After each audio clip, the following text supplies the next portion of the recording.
Au sommaire de cette édition, le procès de Gérard Sictor. Il a avoué le meurtre de son frère Jean-Luc avant de se rétracter. Aujourd'hui, il clame son innocence et aucune preuve matérielle ne l'accuse. On imagine qu'à compter du moment où on a des aveux, on a la vérité. On est dans cette culture. Et tout le reste est totalement bâclé. Gérard réussira-t-il à convaincre les jurés de son innocence? Il risque 30 ans de prison. J'ai mal au cœur, c'est un innocent. Pauvre innocent. Notre reportage à Paris. Les experts de la police scientifique découvrent le cadavre d'une femme dans une cave d'un quartier chic. C'est là-dessous, ouais, c'est là-dessous. Il va falloir tout vider. Qui est cette femme et qui l'a tuée? Après 10 mois d'enquête, un suspect est arrêté. Une journée à Roissy avec Michel Horn, inspecteur des douanes. Au retour des vacances, les passagers ramènent dans leur bagage des souvenirs, mais aussi beaucoup de produits interdits. Ce sont des armes qui ont été saisies, qui n'étaient pas autorisées à l'importation. Mais d'abord, le procès d'un homme et une famille déchirés dans le nord de la France.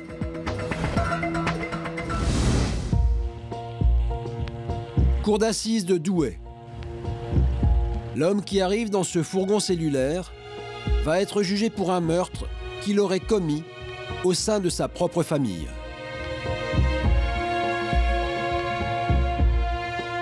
Il s'appelle Gérard Sictor et il est accusé d'avoir tué son frère Jean-Luc. Depuis 2 ans et demi, il clame son innocence et il espère ressortir libre à l'issue de ce procès. Face à lui, son deuxième frère Jacques et sa sœur Annick. Ils soupçonnent Gérard d'avoir commis le crime et ils attendent que ce procès fasse toute la lumière sur cette affaire. Ce que je veux, c'est qu'il avoue et puis qu'il nous explique ce qui s'est passé réellement ce soir-là.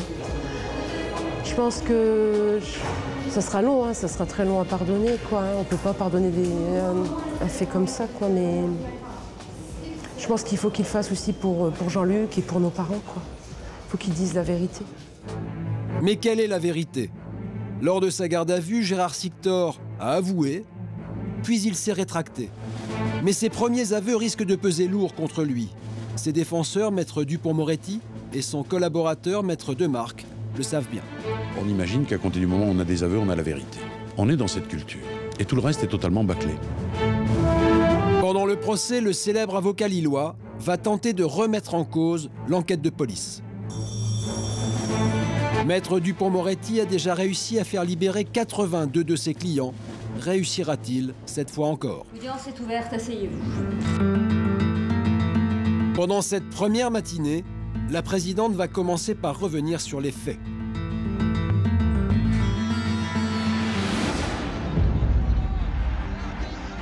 Tout commence le 9 juillet 2006, le soir de la finale de la Coupe du monde de football. La France et l'Italie s'affrontent. Les Français sont rivés aux faits et gestes de Zidane. Jean-Luc vit à Magny, un petit village minier du Nord. Il regarde le match avec ses amis au bowling, à 100 mètres de chez lui. Pendant le match, il appelle sa sœur Annick. Dans la soirée de la Coupe du monde de football, il nous avait appelé vers 21 h pour nous dire il était joyeux, il chantait au téléphone, on va être champion du monde, on va être champion du monde. C'était la France c'était le premier but. Donc il avait appelé sur le téléphone d'Éric et Éric lui a même dit, écoute, le match n'est pas terminé, il faut attendre la fin du match, Et c'est la dernière fois qu'on l'a eu au téléphone. Vers 23h30, Jean-Luc quitte le bowling. C'est la dernière fois qu'on le verra vivant. Qu'a-t-il fait ensuite? Mystère. Est-il rentré à son domicile, au-dessus de ce café où il vit avec son frère Gérard? Personne n'est capable de le dire. Jean-Luc a disparu.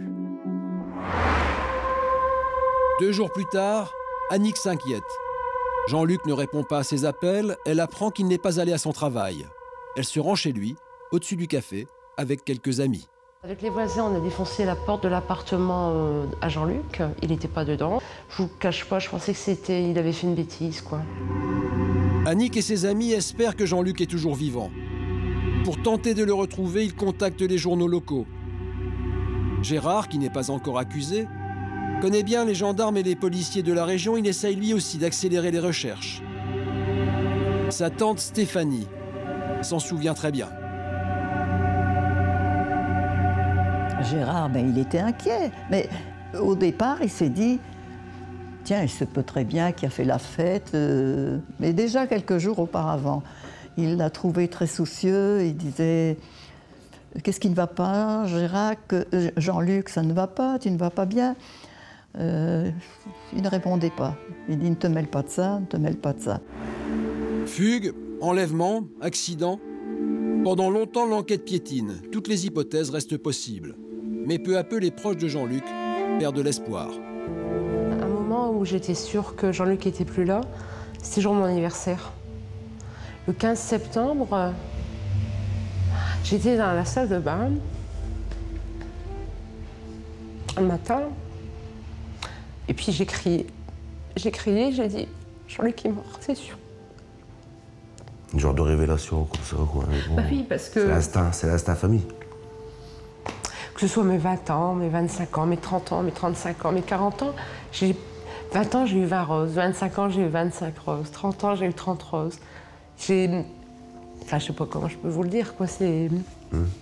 Jean-Luc, même si ça, il se veut pas... Enfin, c'est un homme, quoi, il y en a, ils savent pas trop choisir, quoi. Donc, il offrait toujours des fleurs, il était sûr que ça faisait toujours plaisir, quoi. Et pas de nouvelles, toujours pas de nouvelles, donc...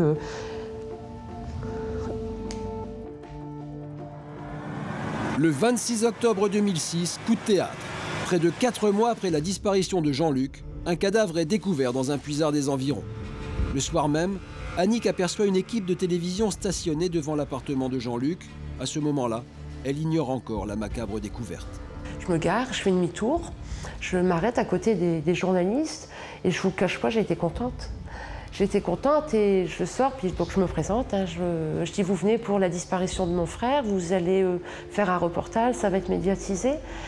Et donc c'était une dame et un monsieur qui était là en train de filmer. Et elle me dit, donc vous êtes au courant? Je dis, comment ça au courant? Et je dis, il se passe quelque chose? Et elle se retourne vers le caméraman. Je dis, madame, vous en avez trop dit, qu'est-ce qui se passe? Et elle me dit, ben voilà, elle dit, on a découvert un corps aux alentours de Manille. Et votre frère est la seule personne qui est disparue dans le secteur. Donc, on est venu filmer le café. Afin d'identifier le cadavre, les gendarmes montrent à Annick des photos de ses vêtements. Il n'y a aucun doute. Il y a un t-shirt qui est accroché contre un mur, le jean également. Et bah, c'est tous les affaires à Jean-Luc. C'est tous les affaires à Jean-Luc. Le cadavre a été retrouvé dans ce puisard, fermé par une plaque de fonte de 60 kg. La thèse de l'homicide est donc évidente. Mais l'état de décomposition du cadavre ne permet pas de déterminer la cause de la mort. Dès lors, une question se pose. Qui a tué Jean-Luc Sictor? À Manille, tous les regards se tournent vers Gérard. Tout le monde sait que les deux frères ne s'entendent pas. La rumeur l'accuse de plus en plus. À tel point que Gérard ne sort plus de chez lui. Sa tante, inquiète de ne pas le voir depuis plusieurs jours, se rend à son domicile, au-dessus de ce café. Je sonne une fois, 2 fois, 3 fois, ça m'inquiétait. Finalement, Gérard vient ouvrir, en pleurs, une tête comme ça. Je l'ai pris dans mes bras, je dis calme-toi, calme-toi. Mais qu'est-ce qui se passe? Alors quand il s'est calmé, il dit, j'ai reçu un coup de fil anonyme. On m'accuse d'avoir tué mon frère. Il pleurait, il pleurait. Pensez bien dans quel état il s'est mis, hein? Gérard avait pourtant déjà menacé plusieurs fois son frère Jean-Luc en public. Le jour de l'enterrement de leur père, les deux frères s'étaient disputés. Et Gérard avait accusé Jean-Luc d'avoir précipité la mort de leur père. Je dis non, tu peux pas dire ça, ton papa était assez âgé, il y a la maladie aussi. Quand lui, il m'a dit non, de toute façon, c'est lui qui a tué mon père et il saura ce que c'est d'être dans le noir et de souffrir. C'est des phrases que vous ne pouvez pas non plus rester là en écoutant. Quand vous entendez, il va savoir ce que c'est de souffrir et d'être dans le noir, et que vous retrouvez Jean-Luc dans un trou noir, ben, je sais pas, je pense que tout le monde penserait la même chose que moi. Le parallèle, il est fait. Les enquêteurs interrogent Gérard. Qu'a-t-il fait le soir du 9 juillet? il change de version plusieurs fois. Les gendarmes décident alors de le placer en garde à vue. Au bout de 48 heures, il avoue le meurtre de son frère. Il est immédiatement écroué.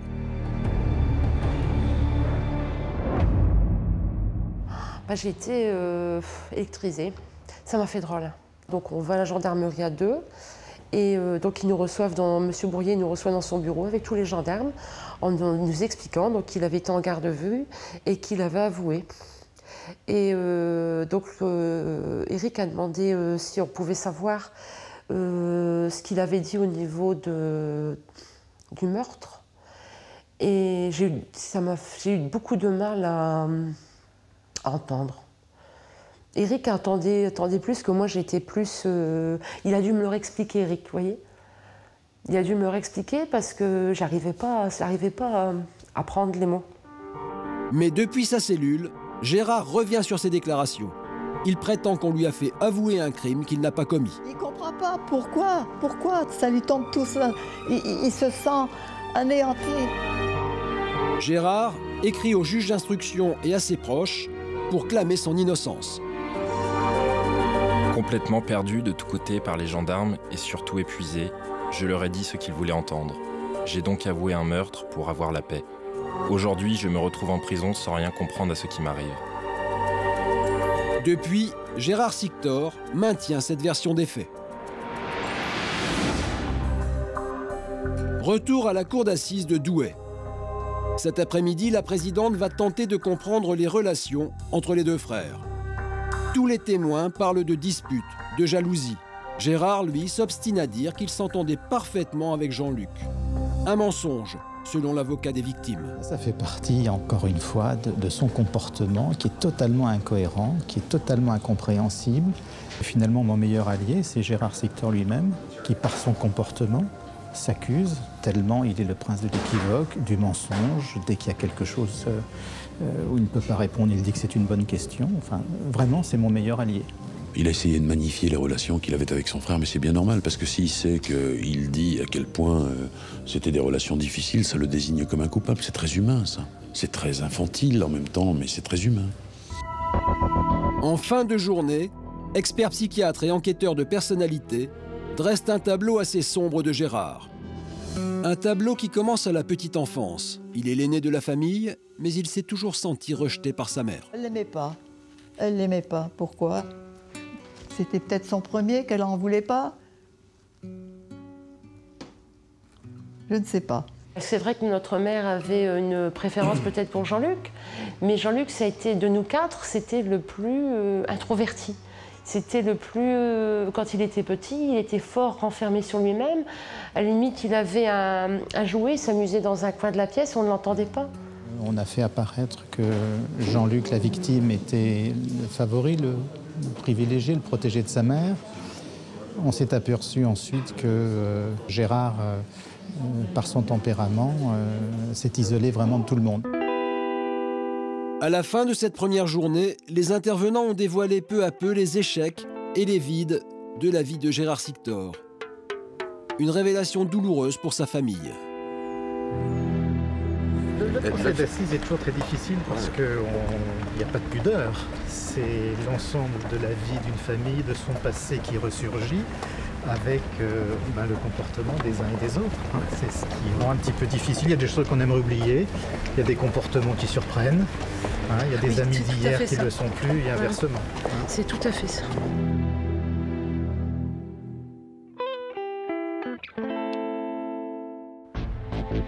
Deuxième jour du procès.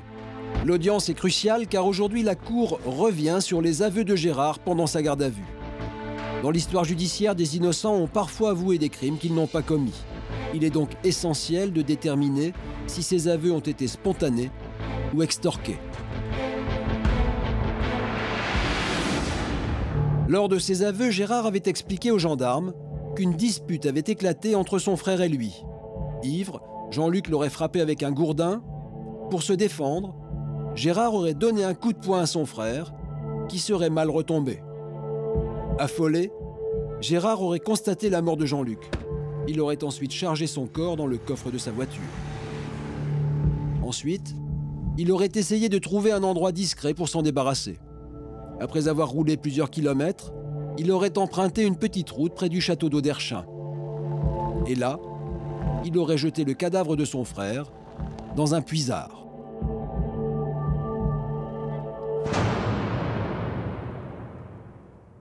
Ces aveux sont-ils conformes à la réalité? Pour maître Dupond-Moretti et maître Demarque, Gérard aurait avoué dans des conditions contestables. Les gendarmes disent d'ailleurs que quand ils le placent en garde à vue, ils pensent déjà que c'est lui. D'ailleurs, on a, pendant les 15 premières auditions où il nie, où il persiste à nier, vous mentez, pourquoi mentez-vous? On revient 10 fois sur les mêmes questions. C'est une ambiance très particulière. À tour de rôle, il venait le questionner. Tu avoues, tu avoues, tu avoues, tu sais ce qui t'attend. Il menaçait, hein. Tu avoues ou tu sais ce qui t'attend, hein. Alors l'un partait, l'autre il arrivait. Et ça a duré 48 heures, c'est ça? 48 heures. Il était épuisé, il n'en pouvait plus. Les gendarmes avaient la certitude dès le début que Gérard Sictor était coupable parce que la rumeur le désignait et ils ont fait de cette rumeur une vérité judiciaire. Jean-Luc a-t-il succombé au coup de poing de son frère? Étant donné l'état du cadavre, aucun expert n'a été capable de le dire. Le légiste nous explique, très objectivement d'ailleurs, qu'il ne connaît pas les causes du décès. L'entomologiste nous explique qu'il ne connaît pas la date du décès. À ce stade, nous ne savons ni comment cet homme est mort, ni quand il est mort. Un autre point reste non élucidé. Le t-shirt de Jean-Luc était couvert de sang. Or, on ne retrouve aucune trace de sang, ni dans l'appartement, ni dans la voiture de Gérard, qui aurait servi à transporter le corps. Cela conforte évidemment la position de maître Dupond-Moretti. Certaines questions essentielles restent sans réponse. Un tas d'éléments devaient être vérifiés et ne l'ont pas été. L'accusation fixe la mort de Jean-Luc Sictor à la date du 9 juillet.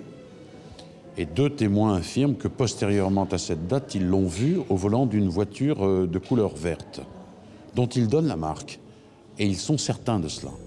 En effet, 2 vieux amis de Jean-Luc affirment l'avoir vu 1 mois après sa disparition, le 5 août précisément. J'ai vu Jean-Luc passer devant moi sur la route nationale à Manille, pas loin de son domicile, et que je l'ai bien reconnu. Il y avait ce sourire-là dans la voiture. Il y avait un petit sourire, que ça ne pouvait être que lui, quoi. Et j'ai tout de suite dit à mes amis, tiens, Jean-Luc vient de passer, je suis content, il est vivant au moins, tout va bien pour lui, il a fait une fugue, c'est son problème, c'est ça que j'ai dit à l'époque. Des témoignages qui mettent en doute les certitudes des gendarmes. Ils m'ont dit, le problème chez vous, c'est que vous maintenez votre témoignage, quoi. J'ai pas hésité, et puis je reviens pas sur ma décision de ce que j'ai vu. Je suis fidèle à ce que j'ai vu. Vous dites, merde, ils me disent qu'il est mort. Mais moi, à ce moment-là, et encore aujourd'hui, c'était bien lui que j'ai vu. Si Jean-Luc était vivant le 5 août, Gérard ne peut donc pas l'avoir tué 1 mois plus tôt. Que s'est-il véritablement passé? Au soir du 2e jour, les lacunes de l'enquête laissent une impression de malaise. Demain, c'est le jour du verdict. La tante de Gérard reste son principal soutien.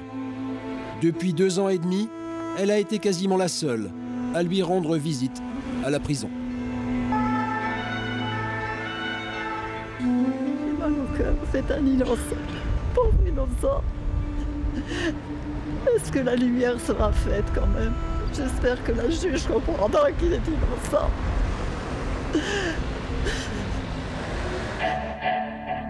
Dernier jour du procès, c'est au tour des avocats de s'exprimer les uns après les autres.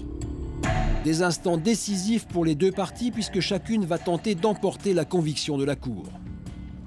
L'audience est ouverte, asseyez-vous. Vous voulez bien faire entrer Monsieur Sictor? L'enjeu pour Gérard est énorme. Selon que les jurés le déclareront innocent ou coupable, il peut être acquitté ou condamné à 30 ans de réclusion criminelle. Maître Dragon, l'avocat d'Annick et de Jacques, est le premier à plaider. J'étais venu avec une conviction et j'en suis ressorti en étant persuadé de la culpabilité de Gérard Sictor. Mais encore une fois, ce n'est pas tellement ça qui m'intéresse. J'aimerais vraiment qu'il puisse avouer, reconnaître devant sa sœur et son frère ce qu'il a fait. Beaucoup de gens veulent qu'il y ait une sentence, quoi, qu'il y ait une... Mais moi, je pense pas, j'ai pas cet état d'esprit-là. J'ai plus cet état d'esprit-là, du moins. Ouais. Je pense qu'au début du procès, j'avais un autre état d'esprit, là, c'est un peu différent. Je veux pas qu'il y ait de haine, quoi, c'est fini, quoi. On arrête toute cette haine. L'amour reviendra peut-être après. C'est maintenant au tour de l'avocat général de s'exprimer au nom de la société. Il requiert entre 13 et 15 ans de réclusion.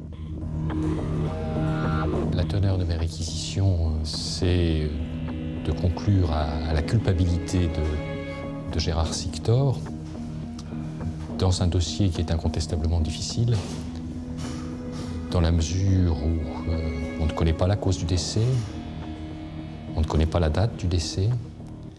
Et donc, pour établir la culpabilité de Gérard Sictor, il m'a fallu construire et recouper un certain nombre d'informations, de témoignages, pour établir une culpabilité. Les avocats de Gérard Sictor vont maintenant tenter de convaincre les jurés qu'ils n'ont pas d'éléments suffisants pour condamner leur client. Maître Demarque va plaider le premier.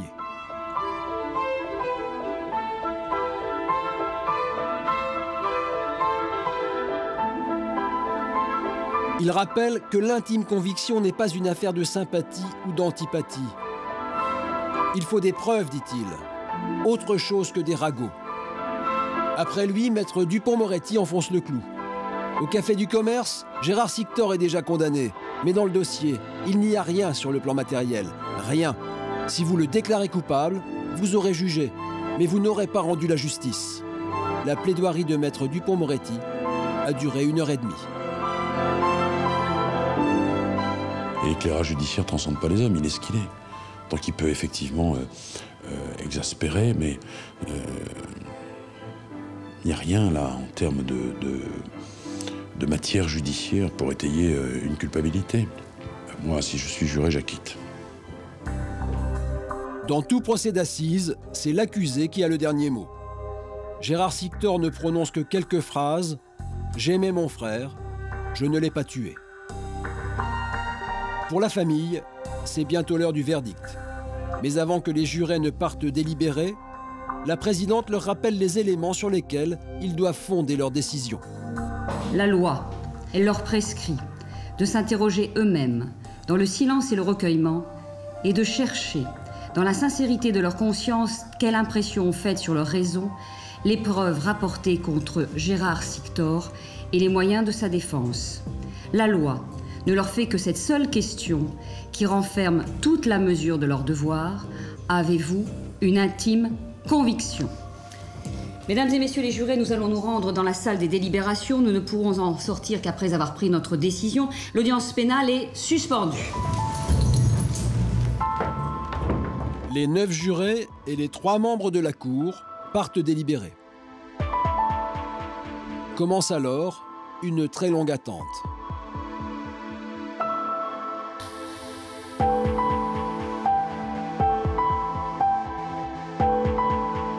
Aujourd'hui, on voudrait faire le deuil complètement. Parce qu'il ne faut pas croire, on a peut-être enterré Jean-Luc, mais le deuil, que ce soit pour sa sœur, son frère, ou la famille qui les entoure, ou les amis proches, le deuil n'est pas réellement fait. On attend justement ce verdict et on espère trouver la vérité au milieu de ce verdict. Je suis terriblement inquiète. Moi, je ne survivrai pas si malheureusement il est condamné. Parce qu'ils vont condamner un innocent, un brave garçon. Après plus de 4 heures de délibération, la présidente va donner lecture du verdict. La Cour et le jury, après en avoir délibéré ensemble et voté conformément à la loi au scrutin secret, vous condamnent, M. Gérard Sictor, à la peine de 14 années de réclusion criminelle. Annick et Jacques sont soulagés d'entendre cette décision. On a eu très peur, là. Très peur qu'il soit acquitté, quoi. En revanche, ce verdict fait l'effet d'une bombe du côté de la défense. Immédiatement, maître Dupond-Moretti demande à la greffière les papiers pour faire appel. Stupéfiant, ça. C'est stupéfiant. Parfois, on a du mal à comprendre. Hein. Et comme les décisions de cour d'assises ne sont pas motivées, il faut 4 heures pour accoucher d'un verdict comme celui-là, avec une garde à vue comme celle-là. Il n'y a que les aveux qui ne sont corroborés par aucun élément matériel. Mais comment on fait? Moi, je vais presque vous dire, vous voyez, dans le sentiment qui est le mien, j'ai presque une espérance, c'est que Sictor soit réellement coupable. Parce que s'il est innocent, c'est un cauchemar absolu.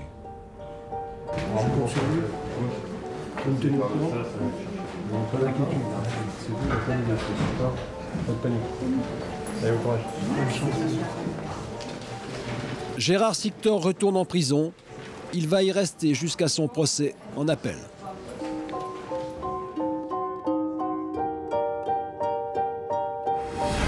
Et maintenant, notre reportage à Paris. Un immeuble cossu dans un quartier chic de la capitale. Depuis quelques jours, une odeur suspecte a envahi le hall du bâtiment. Les habitants appellent la police. Les experts de la préfecture de police arrivent. Ils se dirigent vers la cave. Ils suspectent la présence d'un cadavre. Quelques minutes plus tard, les enquêteurs repèrent un indice qui ne trompe pas. Lorsque le corps se putréfie, en fait, assez vite après le décès, apparaissent donc les premières escouades de mouches. Là, vu la taille des mouches, et s'il y avait un cadavre, on n'est pas sur un corps frais. Là. C'est là que ça sent. Tu sens? Je suis d'accord avec toi, c'est là que ça sent. Mais alors forcément, ça vient de cette cave. Est-ce que tu vois quelque chose si je t'éclaire? C'est derrière que ça pue. Ouais, ça sent, Alors si ça se trouve, c'est là-dessous. Ouais, c'est là-dessous. Là-dessous, là. Ouais, il va falloir tout vider. Moi, je trouve que ça sent quand même. L'odeur est localisée. Elle provient de ce sac bleu dans une valise. Bah, t'as du liquide viscéral qui coule. Enfin, liquide. On regarde où coule là. Le liquide et regarde ce qu'il y a au sol. Le petit verre, là? Ouais. Ouais. Et tu vois, là, ça coule. Ouais, ça coule. Les asticots. Genre ça? Ouais, vas-y, comme ça. Bah, c'est non. À présent, les policiers en sont certains. Il y a bien un cadavre dans ce sac bleu. L'enquêtrice fait son rapport à la police judiciaire qui va prendre le relais. Apparemment, certainement un corps humain, en tout cas au moins une partie de corps humain. Le dos, les épaules, une main, ça c'est certain, il y a une main, en position fétale, le corps. Quelques cheveux, donc ce qui laisse à supposer quand même, j'espère qu'on a la tête. Parce qu'au point de vue d'identification, si on a juste un dos, ça va pas être évident. Le corps est emmené à l'Institut médico-légal. L'autopsie révélera qu'il s'agit d'une femme qui a été assommée et enfermée vivante dans la valise où elle est morte étouffée. L'analyse ADN montre que cette femme s'appelle Maria Silvia Polidor. Elle était la concierge de l'immeuble. Mère d'un jeune garçon, elle était âgée de 41 ans. Une jeune femme souriante qui connaissait des problèmes de couple avec son compagnon. Ma fille, elle était très joyeuse, elle aime bien la vie, elle aime bien la fête, mais depuis qu'elle est avec lui, il ne veut pas qu'elle sorte, il ne veut pas qu'elle s'habille à la mode. Si elle habille un peu avec un short, avec même une robe de côté, il déchire ses affaires, il déchire ses habits sur elle, même dans la rue. Miguel, le compagnon de sa fille, n'était pas uniquement jaloux et possessif. Il était aussi violent. À l'époque, Maria Silvia porte régulièrement plainte contre lui pour coups et blessures. De temps en temps, ma fille elle a appelé la police. Il est déjà fermé pendant 3 mois. Et quand il est sorti, il est retourné chez elle. À sa sortie de prison, il était pire. On dirait qu'il voulait se venger, je ne sais pas. La dernière fois que je l'ai vu, là, elle avait l'œil tout bleu. Là. Quand ma soeur est allée, elle avait mis une lunette et tout. C'est ma soeur qui m'a dit « Sylvia, pourquoi tu mets tes lunettes comme ça ?» Elle avait un bleu. Hein. Devant les voisins, pourtant, le couple essaye de faire bonne figure. Des fois, on les voyait tous les deux, couple dans la rue avec le petit dans la charrette, on ne devinait rien du tout. Mais certaines nuits, les disputes entre les deux amants explosent, au point que les cris transpercent les murs de leur appartement. On entendait un peu des coups, mais on ne pouvait pas savoir ce qui se passait. Alors nous, on ne devait pas trop sortir pour les séparer. Elle avait toujours peur de prendre de mauvais coups, quoi. Et on sentait bien qu'il fallait que... Et je lui en ai parlé à la gardienne, comme ça. Je lui ai dit, mais pourquoi vous restez... Et je sentais qu'elle était un peu accrochée, qu'elle ne savait pas comment faire. Dans le quartier, cette violence conjugale est connue. Même les commerçants le savent. Maria Silvia lançait parfois des signaux d'alerte, car elle se sentait menacée. En fait, elle demandait de l'aide en montrant un papier, vous voyez. C'est un voisin qui me l'a dit, en montrant un papier et marqué « Aidez-moi » ou « Aidez-moi, il va me tuer ». Miguel, son compagnon, avait pris la fuite. Cet été, il a été arrêté en Espagne, dans sa ville natale. Les enquêteurs ont retrouvé son ADN dans la malle qui renfermait le corps de Maria Silvia. Il est donc le principal suspect. La justice française a demandé son extradition. Pour la mère de la jeune femme, cette arrestation est un soulagement. Je suis contente qu'on l'a attrapé. Avant, j'étais pas tranquille. Je reste longtemps en prison. Le plus longtemps possible. Son fils a le temps de grandir.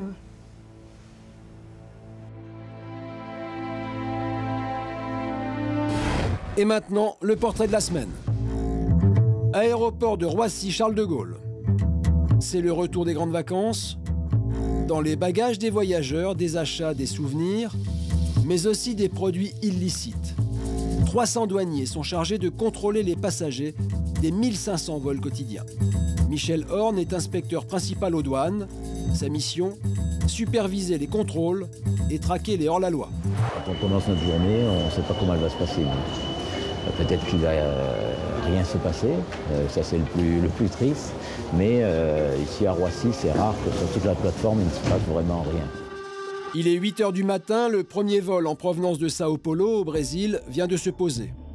Les douaniers contrôlent au hasard certains voyageurs. Monsieur, bonjour, service des douanes. Qu'est-ce que vous avez ramené de votre voyage? Eh bien, des instruments de Sao Paulo. Des instruments de musique? Non, non, pas du tout, des instruments médicaux, monsieur. Des instruments, des petites canules. Cet homme est médecin, dans sa valise, plus de 500 instruments médicaux. Michel Horn décide de vérifier si la loi française permet l'importation de tels produits.